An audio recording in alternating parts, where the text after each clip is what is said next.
안녕하세요. 귀여운 여성이라면 종종 이런 생각을 하고 살 거예요. 내 옆에 누워있는 이 남자가 정말 내 편일까 하고 말이죠. 하루만 안 봐도 못 살 것처럼 열렬한 연애를 했던 얌느 사이도 결혼하고 3년 남짓 지나면 남보다 못한 사이가 되니 말이에요. 혹자는 그걸 두고 사랑의 유효기간이 지나서 그런 거라는데 저는 그 말에 동의 못하겠네요. 그 말대로라면 모든 가정이 3년 이상 유지되기 힘들어야 하는데 실제로 대부분의 부부 사이는 유효기간과는 상관없이 오래 유지되고 있으니까요. 그러니까 부부 사이의 갈등은 사랑의 유효기간이 아닌 각자의 사정에 의해 결정되는 거라고 생각해요. 저희 부부가 그랬던 것처럼 말이죠. 저는 남편과 3년 열애 끝에 결혼했어요. 남편을 만나기 전까지는 저는 마음에 내키지 않는 무례한 부탁도 거절 못하는 성격의 사람이었어요. 그래서 학창 시절은 물론 회사원이 된 이후에도 못된 사람들한테 늘 이용만 당하고 살아왔어요. 한마디로 자존감 제로였어요. 혹여 다른 사람들한테 미움을 살까봐 싫은데도 싫다는 말도 못하고 사람들 비위를 거스르지 않으려 노력했거든요. 그렇다 보니 사람들 만나는 일이 늘 부담감으로 작용했어요. 친구들과 만나 수다를 떨거나 또래들과 나이트에 가서 스트레스를 해소한다는 건 저한테 무리였죠. 그렇다고 스트레스를 쌓아두고 살 수만은 없었어요. 그래서 살기 위해 궁여지책으로 찾은 게 바로 스쿠버 다이빙이었어요. 바닷속에 들어가면 사람들한테 휘둘릴 필요도 없고 그 어떤 소리도 들리지 않는 고요 그 자체였으니까요. 수영을 못하는 제가 스쿠버 다이빙을 배운다는 건 무척 힘든 일이었지만 그래도 보람은 있었어요. 처음엔 사람들과 어울리기 싫어서 1:1 강습을 받았어요. 그런데 시간이 지나고 스쿠버 다이빙의 매력에 빠져들기 시작하면서 같은 취미를 가진 동아의 사람들과 동남아 등지로 스쿠버 다이빙 여행을 떠날 정도로 대인관계도 좋아졌어요. 처음엔 낯설던 사람들과도 여행을 거듭하면서 사적으로도 연락을 주고받을 정도로 친해졌고요. 그렇게 친해진 사람 중 하나가 바로 지금의 제 남편이에요. 남편은 서울에서 대학을 나온 뒤 중견기업에 다니고 있었어요. 대학 시절부터 스쿠버 다이빙 동아리 활동을 했을 정도로 저희 멤버들 중에서 실력이 가장 출중했어요. 당시 초보자였던 저는 남편의 도움을 많이 받았고 그렇다 보니 시간이 지날수록 남편한테 의지하게 되었죠. 믿을 수 있는 사람이란 생각이 들면서 이성적으로도 좋아하게 됐어요. 연인 관계로 발전하는 건 자연스러운 수순이었죠. 연애 기간 내내 우리는 지겹도록 붙어 다녔어요. 그러다 하루는 남편이 그러더군요. 이럴 바엔 그냥 결혼해서 한 집에 사는 게 낫지 않을까. 모텔비도 아끼고 말이야. 그걸 지금 프로포즈라고 하는 거야. 실망스러웠어요. 대단한 프로포즈를 기대했던 건 아니지만 그래도 모텔값 아끼려고 결혼하자니 너무 심하잖아요. 그래서 한동안 남편의 전화도 안 받고 연락을 끊고 지냈어요. 그렇게 한 달쯤 지났을까요? 동호회 멤버한테 전화가 왔어요.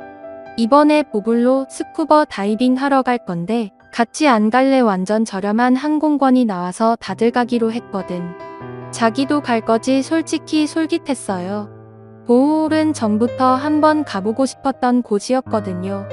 하지만 남편이 걸리더라고요.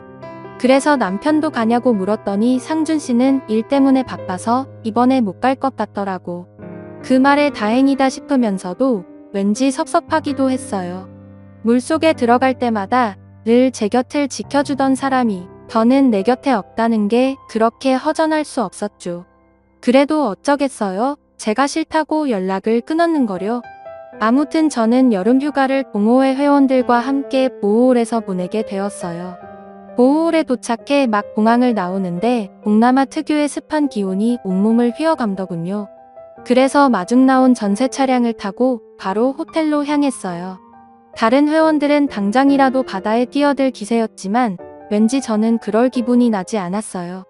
아직 남편과 관계가 정리되지 않은 상태였으니까요. 비록 그날은 화가 나서 전화도 안 받고 연락을 끊었지만 그렇다고 정말 헤어질 생각은 아니었거든요. 그래서 내내 마음이 무거웠어요. 사실 보호홀도 남편과 함께 오기로 했던 곳이라서 더더욱 그랬어요. 다들 짐을 풀고 밥을 먹으러 나갔고 저는 입맛이 없어서 혼자 해변에서 산책을 하고 있었어요. 해변에는 온통 가족 단위나 연인들로 가득했어요. 그 속에 혼자인 건 오직 저뿐이었죠. 그래서 남편 생각이 더 났어요. 그날 내가 그렇게 화를 내지 않았다면 지금쯤 우린 둘이서 함께 이 해변을 걷고 있을 텐데 하고 말이죠. 그런데 그때였어요. 멀리서 익숙한 목소리가 들리지 뭐예요. 저를 부르는 남편의 목소리였어요. 그 소리에 뒤돌아보니 남편이 그곳에 서 있더라고요. 지난번 일은 미안했다고 이번엔 제대로 프로포즈 할 테니 한 번만 더 기회를 주면 안 되겠냐고 하더군요. 마음을 뻘뻘 흘리고 서서 미안해서 어쩔 줄 몰라 하는 남편을 보면서 저는 이미 마음속으로 수락을 했어요. 이 남자 없인 안 되겠다 싶었으니까 그래서 그대로 달려가 와락 안겼죠. 사랑 싸움은 싱겁게 끝이 났지만 그날 남편은 준비한 프로포즈를 동호회 사람들 앞에서 했어요. 손발이 오그라들 정도로 민망하고 창피했지만 티를 낼 순 없었어요. 용기를 내준 남편을 위해서라도 그러면 안 되는 거니까요. 그렇게 우리는 결혼을 약속했고 얼마 뒤 양가 부모님을 찾아뵙고 결혼 승낙을 받았어요. 제게는 7살 위 오빠가 하나 있는데 이미 결혼을 한 상태라 결혼 순서를 걱정할 필요는 없었어요. 남편 역시 여동생이 아직 대학생이라 결혼을 걱정할 때가 아니었죠. 게다가 우리 둘 다 홍기가 찬 나이였고 든든한 직장도 있어서 시간을 끌 필요 없이 그해 가을에 바로 식을 올리기로 했어요. 그런데 집 문제로 의견차가 생긴 거예요. 30평대 아파트를 사자고. 우리한테 그럴 돈이 어딨어. 설마 부모님들께 기대자는 거야? 나도 그러고 싶진 않은데 솔직히 요즘 같은 때엔 하루라도 빨리 집을 사는 게 돈 버는 거잖아. 은행 대출 좀 받고 모자라는 건 양가 부모님한테 반반씩 해달라고 부탁드리면 어떨까 생각하는데 어때 정 사고 싶으면 작은 평수는 어때 20평대 초반으로 하면 우리 둘이 대출 받아서 충분히 살 수 있을 거야. 남편은 30평대로 사야 나중에 팔 때 수익이 난다고 고집을 부렸지만 현실적으로 우리 두 사람이 감당할 수 있는 범위가 아니란 걸 알기에 더는 고집을 부리지 않았어요. 그렇게 우리 부부는 부모님 도움 없이 아파트를 장만할 수 있었어요. 우리 두 사람 힘으로 꾸린 가정이라 약간의 자부심도 있었어요. 물론 기쁨은 잠시 매달 은행 대출금 고지서를 보면 한숨이 났지만요. 그래도 둘이서 열심히 벌고 있으니 큰 걱정은 안 됐어요. 좀 비싼 월세살이를 한다 생각하고 갚아나가면 언젠가 이 집이 온전한 우리 집이 될 거란 기대가 있었거든요. 물론 앞으로 우리 부부에게 어떤 일이 불어닥칠지 모른 채 말이에요. 제가 결혼하고 반년쯤 됐을 때 저희 오빠가 실직을 했어요. 40도 안 돼서 희망퇴직을 당하게 된 거였어요. 아직 나이도 그리 많지 않으니 곧 취직이 될 거라 믿었는데 오빠가 의외의 결정을 했지 뭐예요. 공무원 시험을 보겠다고 올케가 그러라고 허락했어. 대신 딱 1년만 죽어라 해보고 안 되면 다시 취직하래. 아무래도 시은이 엄마 혼자 벌이로는 1년이 맥시멈이니까. 그래서 말인데 나 앞으로 1년간은 고시원에 들어가 있을 거야. 그동안 나 대신 엄마 좀 챙겨줘. 오빠는 그렇게 1년을 기약하고 신림동 고시촌으로 들어갔어요. 저는 오빠도 오빠지만 올케 언니가 참 대단한 것 같더라고요. 만약 제가 그 입장이라면 1년이나 남편의 도전을 응원할 수만은 없을 것 같았거든요. 그래서 가족들 몰래 매달 올케한테 돈을 보냈어요. 물론 저희 생활비가 아닌 제 개인 사비로요. 돈과 상의도 없이 친정일에 남편 월급이 포함된 생활비를 쓸 수는 없었으니까요. 매달 그 돈을 충당하기 위해 저는 문서 수정 아르바이트를 했어요. 일이나 생활에는 지장이 없었지만 주말을 온전히 투자해야 했죠. 그래도 이렇게라도 도울 수 있어서 다행이라고 생각했어요. 그렇게 1년이란 시간이 흘렀고 다행히도 오빠는 7급 공무원 시험에 패스해서 다시 일을 시작하게 됐어요. 월급은 이전 회사보다 적었지만 그래도 철밥통이라 불릴 만큼 안전한 직장이니 앞으로 명예퇴직을 걱정할 필요가 없어서 올케도 좋아했죠. 그런데 오빠의 공무원 취업으로 인해 제게 불똥이 튈지 누가 알았겠어요. 결혼 3주년이 되던 해 하루는 남편 이 고급 레스토랑으로 저를 부르더군요. 결혼기념일이 지난 지도 얼마 안 됐고 생일도 아닌데 도대체 무슨 일로 이렇게 비싼 식당을 예약했나 했는데 글쎄 이러지 뭐예요. 1년만 해볼게 형님도 1년 공부해서 지금은 어엿한 공무원 돼 있잖아. 나라고 못할 게 뭐 있어 솔직히 내가 형님보다 학벌도 좋고 토익 점수도 높은 거 당신도 알잖아. 그러니까 나 믿고 1년만 기회를 줘. 후회 안 하게 할 자신 있으니까. 그야 오빠는 물러설 곳이 없었으니까 죽기 살기로 할 수밖에 없었던 거지. 당신은 입장이 다르잖아. 설마 승진 물 먹은 것 때문에 그래 그런 거라면 다음 기회도 있잖아. 그러니까 공무원 취업 얘기는 그만해. 누가 그런 것 때문에 그래 자기도 알지. 우리 연애할 때 같이 동호회 활동하던 수철이 말이야. 왜 동사무소 구급 공무원 하던 애 말이야. 얼마 전에 길 가다 만났는데 육아휴직 받아서 쉬고 있다더라. 나 같은 직장인은 육아휴직은 꿈도 못 꾸는데 공무원이라 복지랑 처우가 우리랑은 완전 다르더라고. 평생 동사무소에서 자리나 지킬 줄 알았던 놈이 나보다 더 잘 사는 거 보니까 일도 손에 안 잡히더라고. 이래서 형님도 잘 다니던 회사 그만두고 공무원 시험 본 거 아니겠어. 그러니까 나도 한번 해볼게. 응. 남편은 확신에 찬 얼굴로 말했어요. 사실 그동안 남편한테는 오빠가 희망퇴직 당했다는 말을 못했어요. 아무래도 친정일이다 보니 왠지 흉 잡힐까 두려워서였죠. 그날 저는 남편한테 분명히 안 된다고 못을 박았지만 남편은 쉽게 물러서지 않았어요. 시어머니까지 내세워 저를 압박하더군요. 너도 그렇다. 남편이 더 늙기 전에 공무원 시험에 도전해보겠다는데 키를 쓰고 반대하는 이유가 뭐니. 막말로 우리 애가 학벌로 보나 실력으로 보나 네 친정 오빠보다 훨씬 낫잖니. 네 오빠 붙은 거 내 아들이 왜 못하겠어. 10년을 하겠다는 것도 아니고 꼴랑 1년인데 눈 딱 감고 허락해줘라. 저희 지금 그럴 형편은 안 돼요. 어머님 매달 갚아 나가야 하는 은행 이자만 해도 얼마인데요? 저 혼자 힘으로는 도저히 감당 못해요. 그리고 회사에서 그만두라는 것도 아닌데 왜 굳이 공무원 시험은 보겠다 그러는지 전 이해가 안 돼요. 지금 다니는 회사도 괜찮은 회사인 거 어머님도 아시잖아요.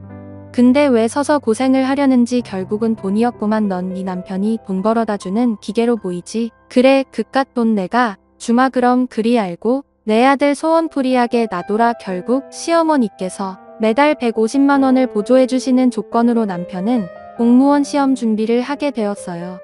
솔직히 그 돈으로는 택도 없었죠. 남편 학원비에 고시원비 그 밖에 식비며 용돈 등등 나가는 돈도 만만치 않았으니까요. 그런데도 남편은 자기 엄마가 돈을 대준다는 이유로 자합해서 어찌나 당당했나 몰라요. 난 자기 때문에 부족한 생활비를 메우려 또다시 주말 알바까지 하게 됐는데 말이에요. 그렇게 저는 팔자 애도 없는 공시생 남편 뒷바라지를 하게 됐어요. 그래도 1년만 버티면 된다 생각하니 못할 것만도 아니었죠. 이런 제 사정을 들은 올케 언니는 일전에 제가 생활비를 보조해준 걸 갚겠다고 돈 봉투를 들고 찾아왔더군요. 한사코 거절을 했지만 막무가내였죠. 아가씨가 해준 거에 비하면 아무것도 아니에요. 그러니까 거절하지 말고 받아줘요. 그래야 내 마음도 편하니까. 그때 아가씨가 도와준 덕분에 그이도 공무원 시험에 붙었잖아요. 이번엔 내가 아가씨한테 힘이 되어주고 싶어요. 올케 언니의 마음을 알기에 더는 사양 안고 돈 봉투를 받았어요. 시간은 흘러 남편이 못 박았던 1년이 지났어요. 하지만 남편은 시험에 합격하지 못했어요.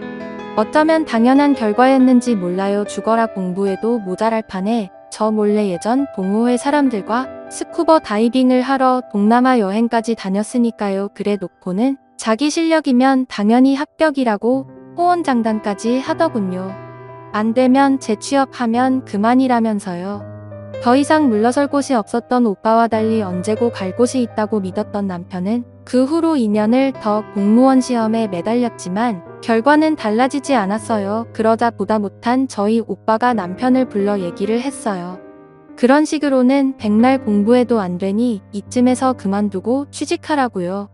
그 말에 기분이 상했는지 남편은 그 길로 본가에 달려가 시어머니한테 고자질을 했나봐요. 시어머니께서 저를 불러 그러시더군요.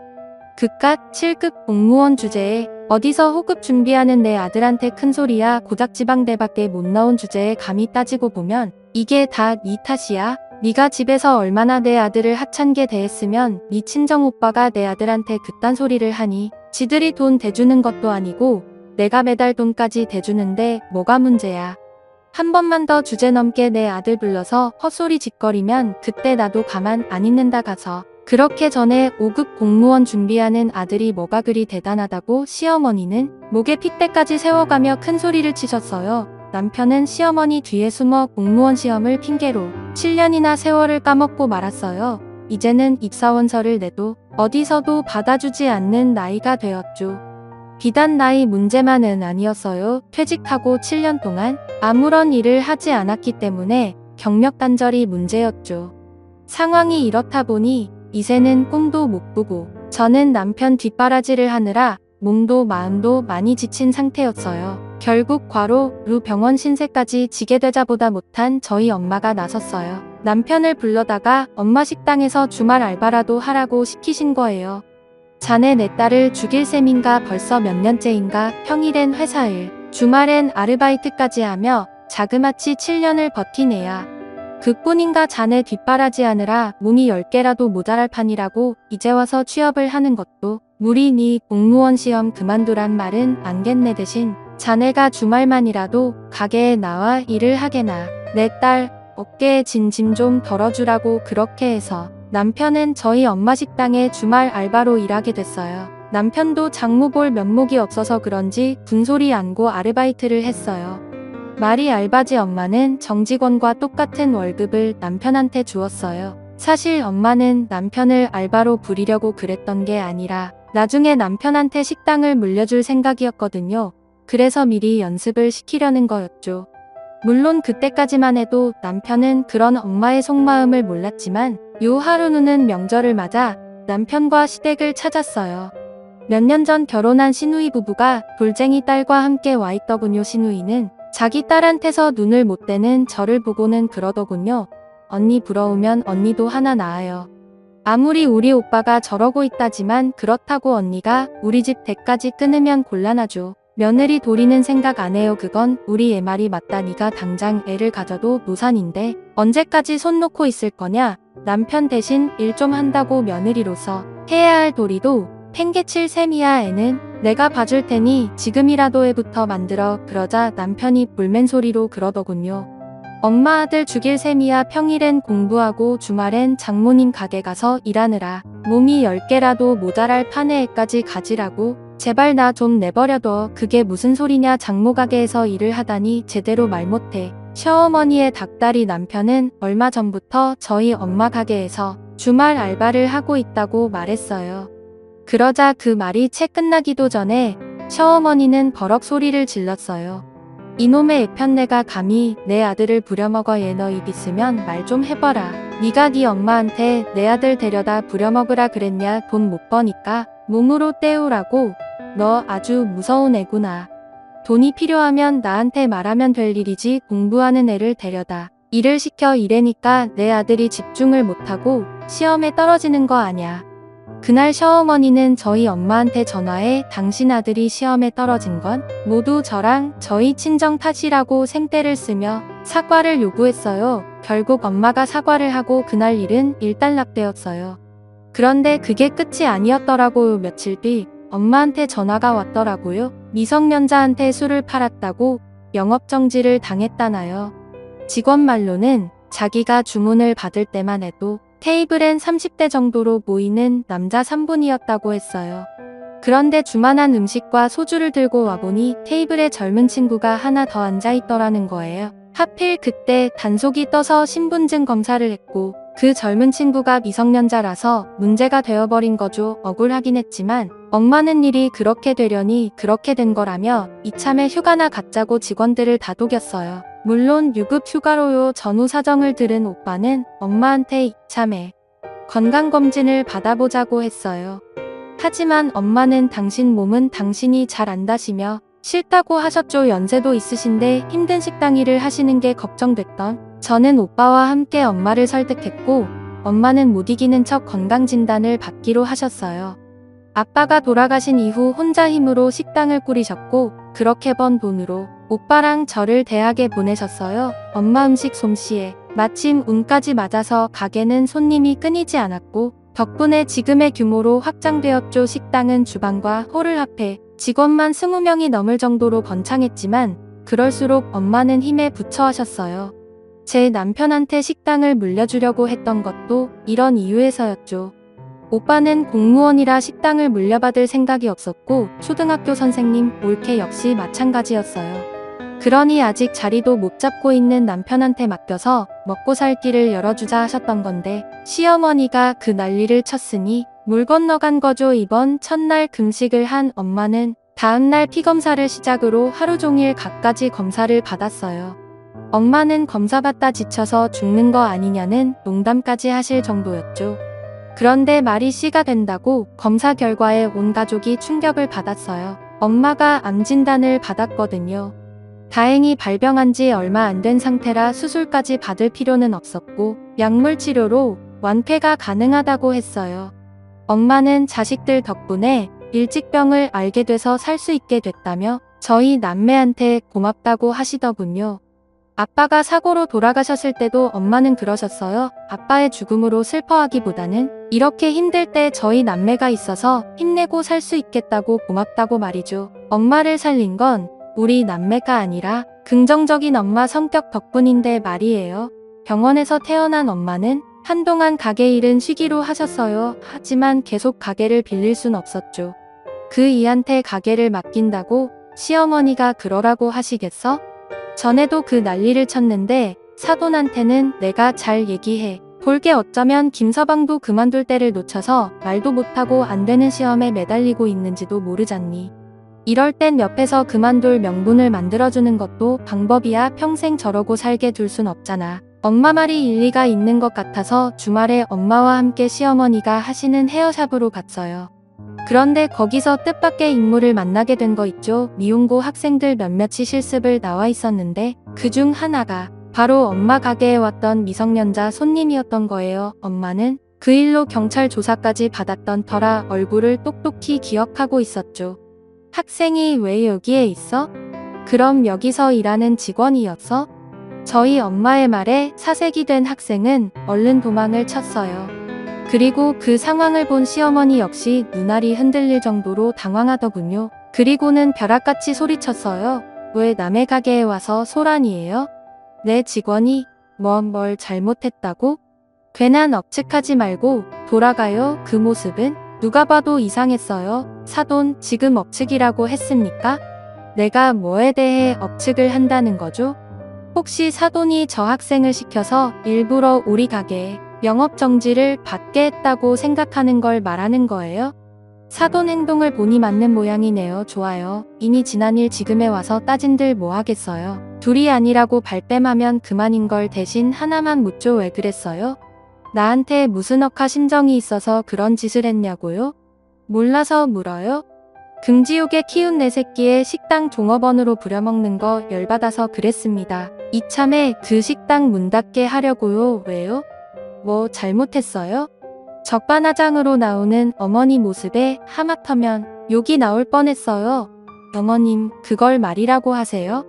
애초에 그이가 공무원 샴 핑계를 놀지만 않았어도 우리 엄마가 가게로 불러서 일을 시켰겠어요? 자그마치 7년이에요. 그 긴 시간 동안 어머님 아들 제가 뼈 빠지게 일해서 먹여 살렸다고요? 어머, 얘 웃기는 애네. 내가 내 아들 통장으로 매달 150씩 보내줬는데 어디서 거짓말이야? 내 아들한테 전화해서 물어볼까?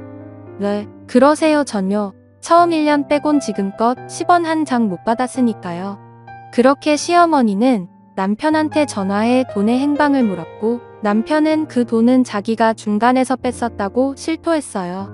그간 해외로 스쿠버 다이빙하러 다니고 친구들 만나 유흥을 즐기며 용돈으로 써댔던 거였죠. 그제야 시어머니는 얼굴이 붉어져선 손까지 바들바들 떨었어요.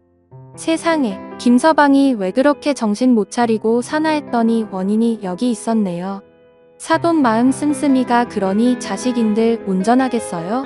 내일 모레면 40인데 자기 가족 건사할 생각은 안 하고 온갖 핑계 대가며 엄마 돈으로 세월만 까먹고 있었다니. 그래도 내 새끼랑 한 입을 덮고 사는 놈이라고 내 가게 주겠다고 찾아온 내가 정신이 나간 사람입니다. 듣자 하니 내 가게를 줄 일이 아니라 그동안 댁의 아들이 빨아먹은 내 딸 핏값부터 받아가야겠네요. 나요? 저는 내 딸을 그런 거머리 같은 놈한테 못 맡깁니다. 애들 이혼 수속 밟을 테니 그쪽은 위자료 준비도 하세요. 아, 한때나마 사돈으로 지낸 정을 생각해서 하는 말입니다만 댁의 아들 인간 만들고 싶으면 잘못을 감싸기보다는 늦기 전에 몽둥이로 패서라도 썩어 빠진 정신부터 고치세요. 뭐요? 이 옆엔 내가 뚫린 주둥이라고 어디서 함부로 막말이야. 내 아들이 뭐가 어때서 지금껏 살면서 엄마 속 한 번 안 썩인 착한 아들이야. 여자 하나 잘못 만나서 이 모양이 꼴이 된 것도 억울한데 어디서 춘 거야. 위자료는 니들이 내야지. 그만 좀 하세요. 조용히 끝내려고 했는데 이렇게 나오시니 별 수 없네요. 어머님 같은 분한테는 말이 안 통하니 법에 잣다로 대할 수밖에요. 가게 직원 이용해서 멀쩡한 가게 영업 정지시킨 거 불법인 건 아시죠? 여기 손님들이 아까부터 동영상으로 우리 싸우는 거 찍고 있던데 거기에 어머님이 불법 사주 실토한 내용도 있을 테니 증거는 확보됐고 어머님 아들이 7년간 생활비 착복해 유흥비로 날리고 가정에 소홀한 것도 밝혀졌으니 이혼도 내 쪽이 유리하겠고 그러니 소송으로 사과받으면 되겠네요. 말뿐인 사과보다는 때론 돈으로 받는 사과가 더 값진 법이거든요. 그간 어머님 아들한테 쏟아부은 정성 한 톨도 안 빼고 다 받을 테니 마음 단단히 먹으셔야 할 겁니다. 더 할 말 있으시면 법정에서 하세요. 입만 열면 쏟아져 나오는 쓰레기 같은 궤변 더는 듣고 싶지 않거든요. 제 귀는 소중하니까요. 저는 엄마를 모시고 시어머니 샵을 나왔어요. 그리고 저의 집으로 향했죠. 어차피 그동안 은행 대출금도 제가 갚아왔으니 내 집 아니겠어요? 그래서 남편 놈 짐을 빼서 시댁으로 보냈어요. 공동 명의로 돼 있는 집은 소송 진행하면서 저한테 돌리려고요. 남편은 한 번만 더 기회를 달라고 싹싹 빌었지만 이미 정이 떨어질 대로 떨어진 상태라 꼴도 보기 싫더라고요. 그래서 현관 비번까지 바꾸고 문 밖에서 돌려보냈어요. 현재 이혼 소송 중이지만 결과는 누가 봐도 뻔한 일이라 걱정 안 해요. 위자료를 얼마나 더 받느냐의 문제만 남았을 뿐이니까요. 엄마 가게는 일단 오랫동안 가게에서 일하신 이모님한테 맡기기로 했어요. 이모님이 가게를 인수할 생각은 없다셔서 제일 정리가 될 때까지만 봐달라고 했거든요. 제 마음이 정리되면 그때 엄마 가게를 이어서 해보려고요. 그렇게 제2의 인생을 살아보려고 합니다. 누구에게도 기대지 않고 내 힘으로 힘차게 살아보려 합니다. 지금까지 제 사연을 들어주셔서 감사드려요. 여러분의 오늘도 밝고 힘차셨으면 좋겠어요. 건강하세요. 여러분 사연 댓글에 응원과 현명한 조언 부탁드려요. 좋아요와 구독은 저에게 큰 힘이 됩니다. 오늘도 좋은 일 가득하세요.